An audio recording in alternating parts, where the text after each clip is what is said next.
YTN 라디오의 뉴스 정면 승부 4부 시작합니다. 오늘 하루 정치권에서 가장 주목받는 키워드 알아보는 코너죠. 키워드로 보는 승부 시작할 텐데요. 오늘 함께해 주실 두 분 소개해드리겠습니다. 김용태 전 국민의힘 최고위원 나와 계십니다. 어서 오십시오. 안녕하세요. 김용태입니다. 그리고 김민하 시사평론가십니다. 안녕하십니까. 안녕하세요. 예, 자, 첫 번째 키워드 당원 80조인데요. 저희가 조금 전에 이제 김남국 의원과도 얘기를 나눴습니다만 당무의 결과 어떻게 평가하십니까? 두 분 먼저 김용태 의원님 어떻게 평가하세요?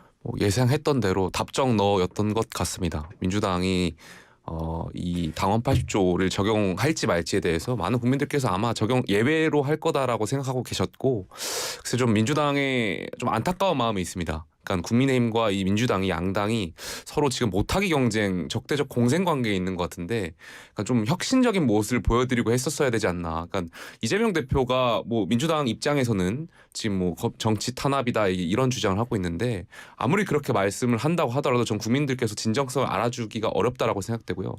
사상 정말 헌정사상 야당 대표가 기소된다? 여기에 대해서 당대표직을 유지한다?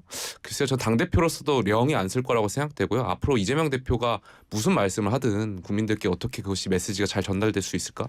없다라고 저는 생각됩니다. 그래서 굉장히 아쉽습니다. 결국은 제가 그 김민하 평론가님께 여쭤보는 게 지금 이 누구죠? 기동민 의원하고 이수진 의원 두 사람도 이제 다 적었는데 이 정치 탄압이라는 개념이 좀 모호하다라는 얘기들이 많잖아요. 어떻게 보세요?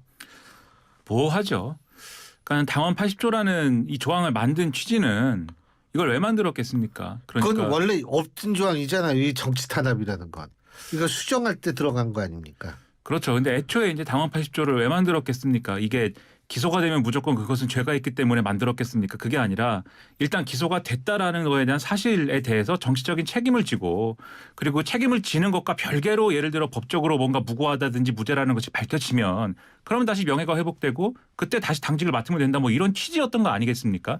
그런데 이제 워낙 이제 민주당이 뭐 검찰의 수사나 이런 것들을 지난 정권서부터 뭐 검찰 개혁을 주장한 거에 대한 어떤 보복이다 뭐 이렇게 얘기를 많이 해왔기 때문에 그 연장에서 정치 보복이면은 이 조항의 예외를 적용할 수 있다. 특히 이제 이재명 대표와 관련돼서 그러한 것들이 예상이 됐기 때문에 그렇게 이제 해갖고 여기까지 온 건데, 그러다 보니 이재명 대표를 이 당원 80조의 예외로 만들어야 하는 그 상황이 있으니까 사실 기동민 의원, 이수진 의원 정치자금법 위반 혐의가 있는 것인데, 그 라임 사건과 관련돼서 그래서 같이 그냥 묶어서 이것은 정치 탄압이다 이렇게 된 거잖아요. 그런데 이런 정치자금법 위반 혐의나 이런 것들에 대해서 다 정치 탄압이다라고 규정을 하면 세상에 그럼 당원 80조는 어떤 사건에 적용을 할 수가 있는 것이겠습니까? 이건 적용 못하는 거예요. 그러면. 그래서 이런 여러 가지 조건들을 볼 때 애초에 당원 80조가 가지고 있었던 어떤 취지, 그러니까 기소가 됐으면 그 기소가 된 사실에 대해서 정치적 책임을 지겠다라는 그 어떤 정신은 이 형해화되고 이제 없어진 것이 지금 상황에서는 드러나 버렸다. 저는 그렇게 생각이 됩니다. 또 한 가지는 이제 지금 이제 이재명 대표가 일단 기소는 됐으니까요. 이게 이제 당무를 어떻게 하느냐 뭐 이런 얘기도 나오는 것 같고, 제가 아까 김남국 의원께도 여쭤봤는데 뭐 김남국 의원은 뭐 이재명 지사가 경기도지사 시절에도 재판받으면서도 잘했다. 그때도 아마 혐의가 꽤 다수 복수였을 거예요 아마. 다수 잘했다 뭐 이런 얘기를 하는데, 제가 볼 때는 이 당무의 이 걸림돌 여부, 그래서 어떻게 할 것인가가 또 친명과 비명의 갈등 요소가 되는 것 아닌가 이런 생각 드는데 어떻게 보십니까? 김용태 씨. 아무래도 민주당이 여기에 대해서는 갈등의 요소로 계속 작용할 거라고 저는 생각됩니다. 그리고 말씀하신 대로 기소가 되면 당대표가 계속해서 재판 과정에 출석해가지고 이제 사건을 다뤄야 될 텐데요. 당무가 이뤄질 수 있을까요? 저는 당무가 이뤄지기 어렵다라고 생각되고요.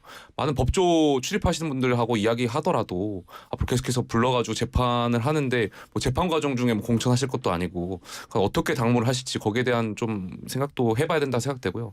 지금 뭐 친명과 비명 간의 그런 관계, 저는 민주당이 어쨌든 지금 이재명 대표가 당권을 장악했고 당무위도 사실 이재명 대표의 사람들로 채워져 있다라고 저는 보여지거든요. 그래서 조금 더 충돌해야 되지 않나 생각해 봅니다. 예, 김민하 평론가님. 당연히 이제 갈등 요소가 될 수밖에 없는 게, 지금 뭐 이른바 언론이 비명계라고 부르는 이제 일부 당원들은 뭐 가처분 신청한다고 그러고 뭐 여러 가지로 논란이 벌써 커져 있습니다.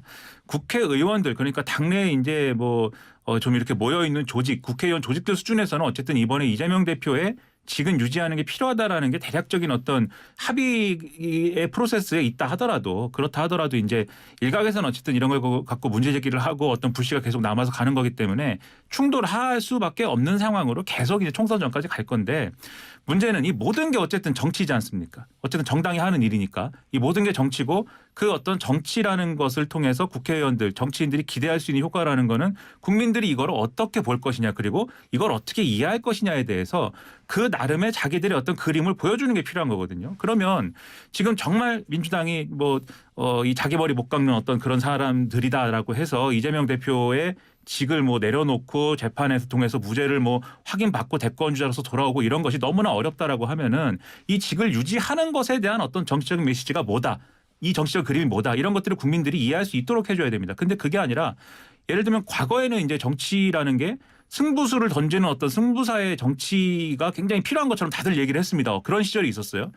근데 지금은 그런 게 아니라 다 하나 내주면은 다 무너지는 것처럼 단 하나도 내주지 않는 그런 정치로 양쪽이 계속 이제 지금 부딪히고 있는 거 아닙니까? 그러면 국민들이 볼 때는 저게 어떤 당의 갈 길, 노선 또 누구를 대변할 것이냐 어떤 정책을 이렇게 관철할 것이냐 그런 걸 두고 당내에서 이렇게 대립하는 그런 구도가 아니고 대표직을 지킬 것이냐 공천권을 누가 가질 것이냐 그리고 그와 관련돼서 당직을 어떻게 배분할 것이냐 이걸 가지고 싸우는구나 이런 내용만 지금 보여질 거거든요. 그러니까 저는 싸우는 것 자체도 여러모로 논란이고 이 직을 유지하는 것도 논란이지만 이게 국민들 눈에 볼 때 결국은 자기 자리 지키고 밥그릇 싸움 하는 거다라는 것 이상의 의미를 못 갖는다는 게 가장 큰 이제 논란과 문제가 되는 것이 아닌가 생각이 됩니다. 근데 재밌는 게요. 민주당의 친명이라고 하는 의원분들이 제가 국민의힘에서 이제 옳은 소리나 이제 쓴 소리를 하면 굉장히 칭찬을 해주세요. 당의 다양성, 민주주의는 다원성을 바탕으로 한다고 말씀하시는데 정작 본인들 당에서 비명계가 이제 바른 말하거나 혁신적인 목소리를 내면 내부 총질이라든지 자기 정치한다, 당대표 흔든다 이렇게 또 본인들을 평가하는 거 보면 글쎄요. 그분들도 결국에 이율배반적인 행태들을 보여주는 거 아닌가 생각해 봅니다. 솔직히 다양성 얘기하는데 양쪽이 똑같아요. 그렇죠. 친윤 일색이나 단일 대호나 이게 표현이 다르고 상황이 달라서 그렇지 근본적인 건 똑같거든요. 획일적인 거는. 그리고 네. 민주당에서 지난번에 체포동의안 표결할 때도 이렇게 반란표 소위 말 언론이 말하는 반란표 나오고 이러니까 또 국민의힘에서는 양심이 살아있는 사람들이 있다 이랬거든요. 근데 자기들 전당대 할 때는 또 전화 용인은 절대로 용인할 수 없는 사람들이다 이렇게 되니까 사실 그런 것도 똑같은 거죠. 아니 너무 재밌어요. 우리 같은 사람이 보면 야 정말 재밌다. 어떻게 같은 행동을 하면서 이렇게 서로 또 얘기를 할 수 있나. 거리낌 없이 얘기를 어떻게 하니까. 해요. 불체포 특권 얘기 잠깐만 김민하 평론가님께 여쭤보는데 하영재 의원한테 이제 영장이 청구가 됐죠. 그래가지고 이 정치자금법 위반 혐의로 영장이 청구가 됐다고 하는데 이게 이제 국가로 체포동의안이 많이 넘어오게 된다면 어떻게 될 거라고 예상하십니까? 김민하 평론가님께서. 저는 이 분에 대한 체포동의안은 가결이 되지 않을까라는 생각을 잠시 해봤는데 아직 어떻게 논의할지를 제가 이 내부의 논의나 이런 것들을 다 예상할 수는 없는 일 아니겠습니까? 하지만 가결 가능성이 높다고 보는 거는 예를 들어 이 하영재 의원이라는 분이 굉장히 대통령과 가깝고 지금 국민의힘의 어떤 내부 논리를 볼 때 대통령과 가깝고 그리고 이른바 친윤계 핵심 윤핵관 이런 분들이 지켜주는 분이다라고 하면 그러면 이제 당에서 약간 정치적인 무리가 좀 되더라도 이것은 부결 처리해야 되는 거 아니냐 정치 이런. 탄압. 그렇죠. 그런 얘기하면서 이제 갈 것인데 그렇다기보다는 들리는 얘기는 좀 그게 아니다라는 거거든요. 오히려 이분이 만약에 의원직을 상실하거나 이렇게 될 경우에 공천을 누구로 할 것이냐 이런 얘기를 주로 한다는 걸로 봐서 국민의힘이 이제 그런 쪽으로 갈 것 같고 그다음에 이제 민주당에 대해서 그런 기대를 하시는 분들이 있는 거죠.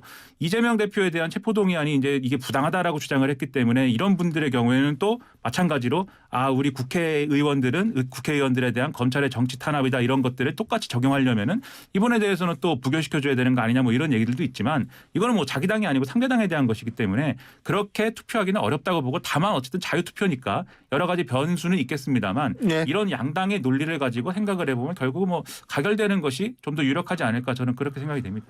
김영태 최고위원께서. 저도 가결될 가능성이 좀 높다라고 생각됩니다. 과거에 저희 정찬민 의원의 체포동의안도 통과됐던 적이 있고요. 저희 당은 아무래도 이게 이제 당론의 불체포 특권을 저희 원내대표께서 말씀하셨듯이 당론의 이걸 따르기보다는 각자의 이제 의원들의 투표에 맡길 텐데 아무래도 많은 의원분들께서 좀 합리적으로 여기에 대해서 또 이게 불법 그 불법 자금에 대한 혐의이기 때문에 사실 정치인으로서는 그게 막 좋은 제목은 아니잖아요. 그러니까 나쁜 아니 뭐 거죠. 좋은 제목이 있어요. 제목은 다 그러니까 나쁘죠. 그게 불법에 대한 그러니까 자금 수수에 대한 정치자금법 예. 위반이기 때문에 여기에 대해서는 국민의힘 의원들이 저희 당 의원들이 합리적으로 판단하실 거라고 생각됩니다. 근데 저는 사실 이제 김민하 평론가님께 또 여쭤보고 싶은 게 뭐냐면 이게 지금 민주당은 좀 딜레마일 것 같아요.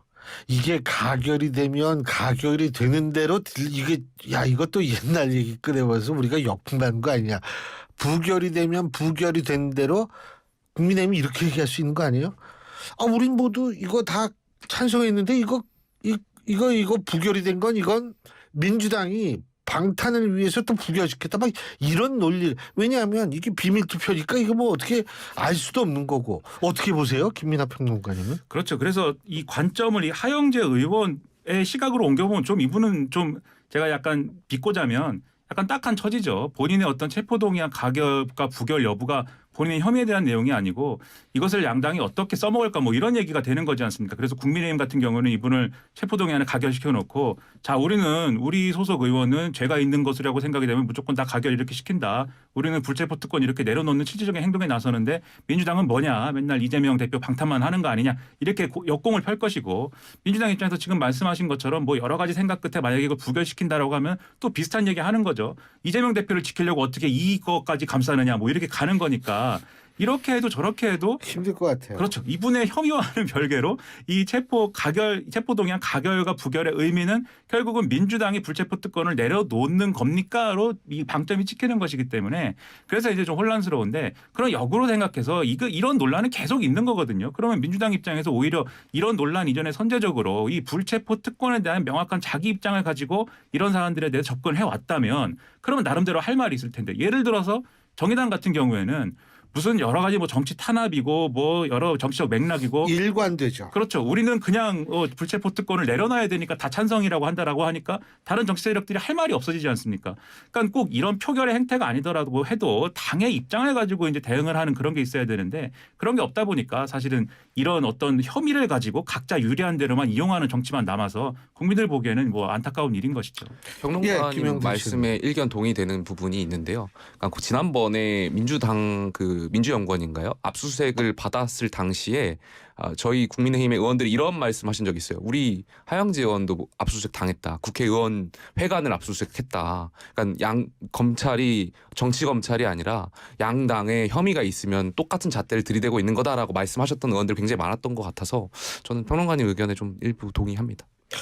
근데 이제 사실 이 하영재 의원 같은 경우에도 지금 동료 의원들한테 아까 우리 김영민 아나운서가 이 문자 돌린 거 이거 줬는데 뭐 노웅래 의원 때도 사실 그런 거 돌렸고 그게 어떻게 좀 효과가 있을까요? 어떻게 보세요, 김민하 평론가님? 이게 아무래도 밖에서 볼 때는 뭐 본인의 혐의가 명확한데 그런 문자 돌려봐야 뭐 국회의원들이 뭐 봐주겠나 이렇게 생각하지만 사실 또 그 국회의원들의 사회라는 게 또 있지 않습니까? 나름대로의 그렇죠. 거기도 사회생활이 있으니까. 그렇죠. 예. 거기에는 커뮤니티가 있다 보니까 이러한 시도가 또 어떤 측면에서는 먹히는 부분도 있는 것 같아요. 과거의 사례 보면 당장 뭐 노웅래 의원뿐만이 아니고 역대 체포동의안 표결 사례나 이런 걸 보면 국회의원들끼리 자기들끼리 그 팁 같은 것도 이렇게 잘 전수해주고 이러거든요. 이렇게 저렇게 접근하면 그래도 의원들이 좀 이렇게 마음을 써줘서 뭐 어차피 무기명 투표니까 좀 이렇게 마음이 좀 가지 않더라도 좀 대승적으로 투표를 해주기도 한다. 뭐 이런 거를 얘기를 한다는데